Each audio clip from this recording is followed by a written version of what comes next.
Open up the door, it's Dave! Who? Dave! D-A-V-E! Dave? Right, man, Dave. Dave's not here!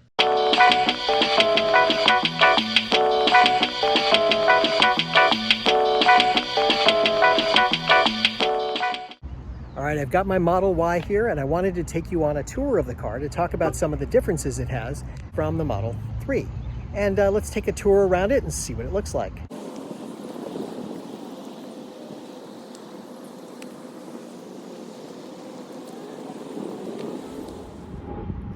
So let's talk front trunk, or frunk as it's called.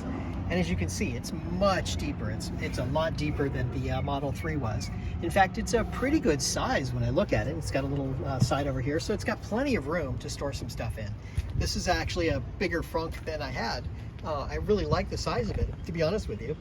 I can put a lot of things in here. This morning I had my backpack, 2 bags of documents, a box, and a couple of other things shoved in here. It was really it's a decent size. I could probably put a standard size, one of those rolling suitcases in here. That's how big it is. In fact, I'll try that later just to see if that's true. But it's a really pretty good size frunk, and it's actually fairly useful. So very happy with that part of it. Now, as before, the 12-volt battery is under here. We do have our washer fluid here. As I look at it, they're actually using their space more efficiently in this car than they did in the Model 3. All right, let's try this bigger one. The bigger full-size suitcase does not fit. It obviously fits that way. You may be able to lay it down. If it didn't have the wheels on it, it probably could lay down and fit. So just to give you an idea of size, I mean, it really is a pretty big frunk, honestly. Just not quite big enough for something quite this size. It's pretty close. It is really close. It's kind of impressive. It just gives you an idea of the size of it. So I'd have to put this in the back, but I could put one of the smaller suitcases in the front.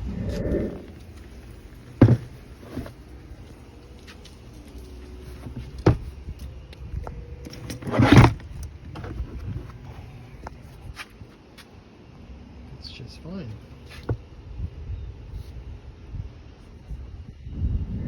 So let's talk about the trunk for a minute. The trunk is actually a really good space. The size of the space in here is really nice, and I'll bring you in here in a second, but I wanted to show you this first. It comes with a cargo shield on it. This works actually kind of cleverly. What they have is a series of magnets in here so that you can fold it up and do different things. You can do that, and you can do this too to change the shape of it. There we go. And that way you can cover parts of it or all of it if you want to. Or of course, if you want to, you can take it out completely. You just lift this up and take it out like this. It should just come out. There we go. And then it's out completely. So you can take it out completely and use the space differently if you want to. So it's actually really nice the way they have it. So you have these 2 pins here, and the pins are what hold it in. I'll show you this over here like this. They go back in these holes right here. So that's what holds it in place. So that's how it doesn't fall out. But then there's a magnetic piece that's like in here somewhere, and that magnet holds the cover in place. So it's actually very nicely done. So the size of this one is really pretty nice too. I mean, it's actually, when you look at it, it's actually bigger than the RAV4 is in terms of total cargo volume with the seats down. So they have the seat fold here. So you pull this like this, and you get a space in here that's equivalent to what the RAV4 has in terms of its total cargo volume, which you can see is pretty darn big. If I got in here like this, you can see how big it is. I can easily sleep in here. No problem, right? It's plenty of room where I could actually be in here. My feet are inside, my body's inside. It's a good size in here. So it's actually very comfortable in here. It's not bad at all. If you want to have 2 people sleeping back here, you certainly could. That would work. You could have 2 people sleep in here. It would be comfortable enough. 2-body trunk, if you will. Then you also have this space underneath, like this. And there's a little more up in there. They give you a little bit of space for a couple of things. That's where I might store, like, let's say I'd put my umbrella in there. I have my umbrella sitting here right now, but I could put that certainly under here and would be fine, right? You wouldn't even know it was there, and it would be covered. Things like that I could certainly put in. And I do have my Instacrate, my little bin that fits just inside here. It's like a perfect fit just inside the cargo well, so that way I could take something out, bring it back and whatever. And there's a second pocket on this side that gives me a little more room over here, where I just keep a few things that I like to have in the car, a rag, a hat, things like that. There's lots of room in this vehicle this way. It's very impressive with the size it has. I'm just totally amazed by it, honestly. So I'm trying to put this thing back in, and I'm struggling with it a lot because of its shape. It's really kind of weird to put in here. So I haven't quite figured it out. I've been playing with it for a few minutes now. I think I might have just, I just figured it out. Okay, so the key is it's all in how you place it in there.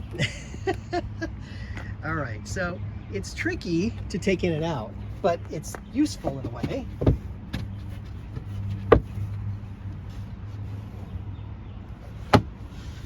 Okay, it's useful, but it's a little bit of a pain in the neck to work with, huh?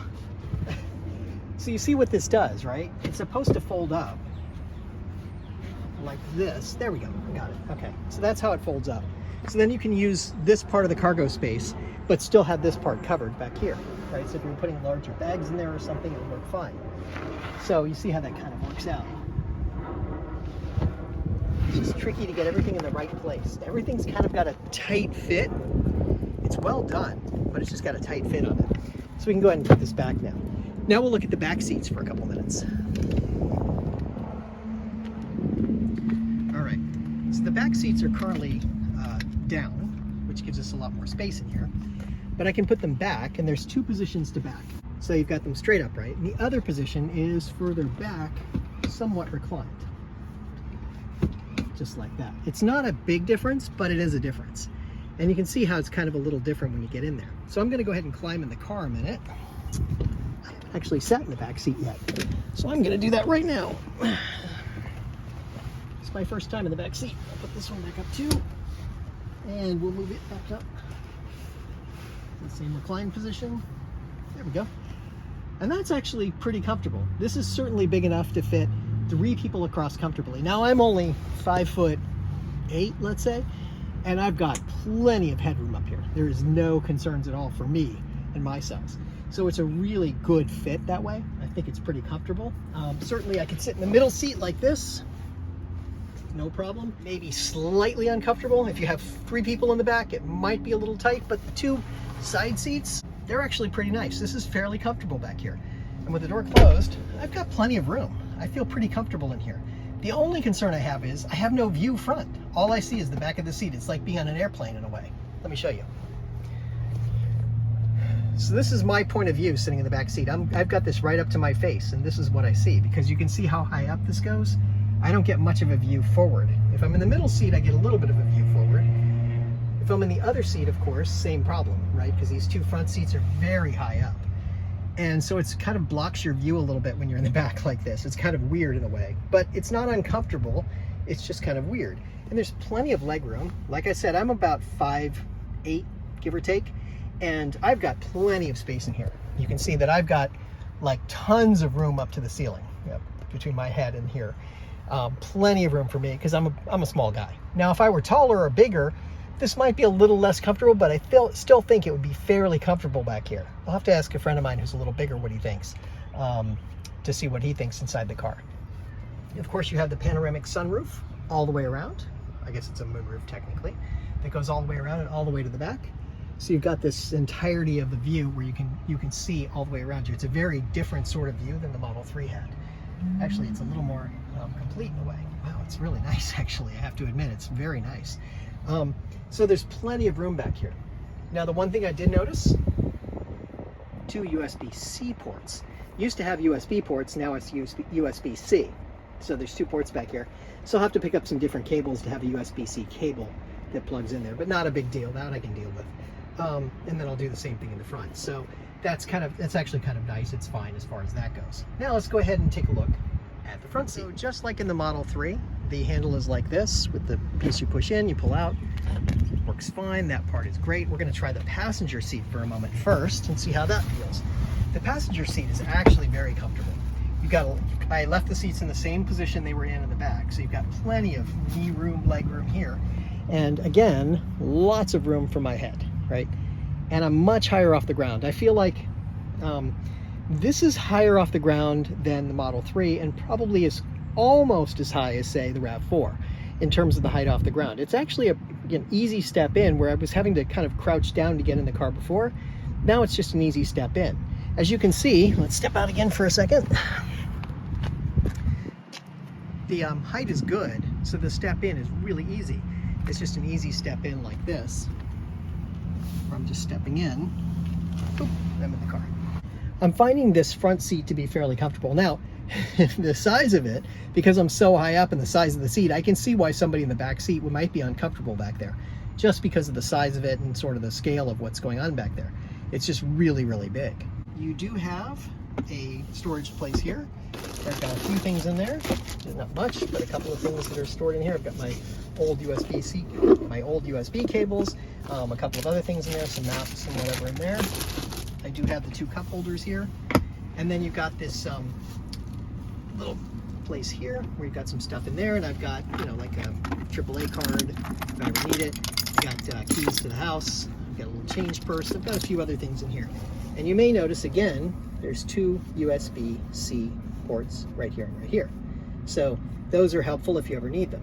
Now I can tell you too that it came standard with wireless charging. If I put my phone on the mat here, it starts charging, which is really nice. I purchased that feature from Tap Tees, I believe was the name of the company I purchased it from when I needed it for my Model 3. But this one came as a standard feature, which is really nice. I really appreciate that they did that, because it is nice to do that. And the one I had didn't fit my wife's iPhone 11, so it's nice to see that this one is big enough to fit that phone in here. It's really kind of cool. You know, bigger phone like that, just want to make sure that it fits. So that's pretty neat. And you do have the side pockets, of course, just like in the other cars. And there's one on the driver's side over there. And in the back seat, you have similar sort of pockets on both sides, just like that. We do have the glove box, of course, so we'll go ahead and open the glove box here.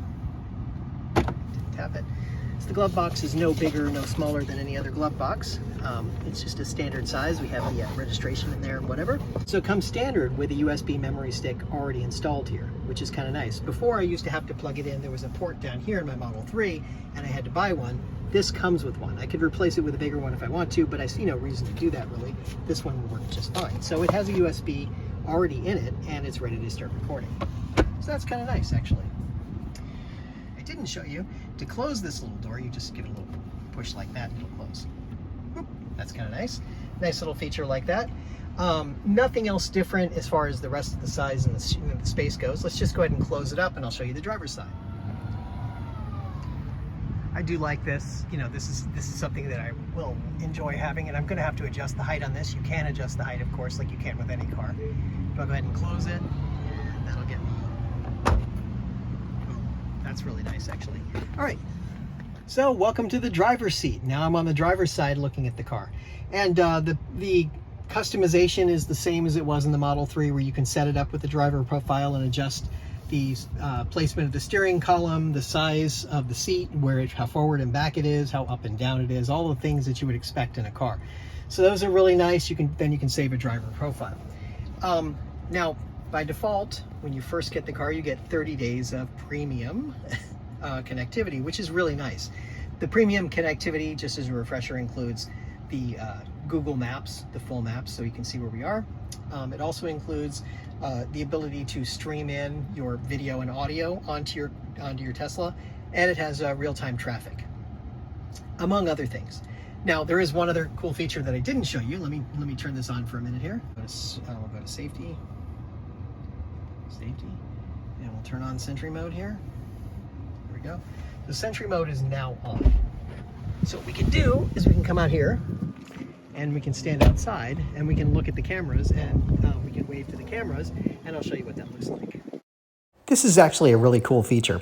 So what you get is live camera views from around the car if you use the Tesla app. Now this is only available using premium streaming, but as you can see, I walk around the car and I tap on each one of the cameras so you can see what it looks like. At the end, I see the view inside the car, and you can actually see in there, but if you take your camera inside, it turns off, so just something to keep in mind. Anyway, that sums up everything I wanted to show you about the physical features of the car. Next time, we'll talk about the software. What's your point, David?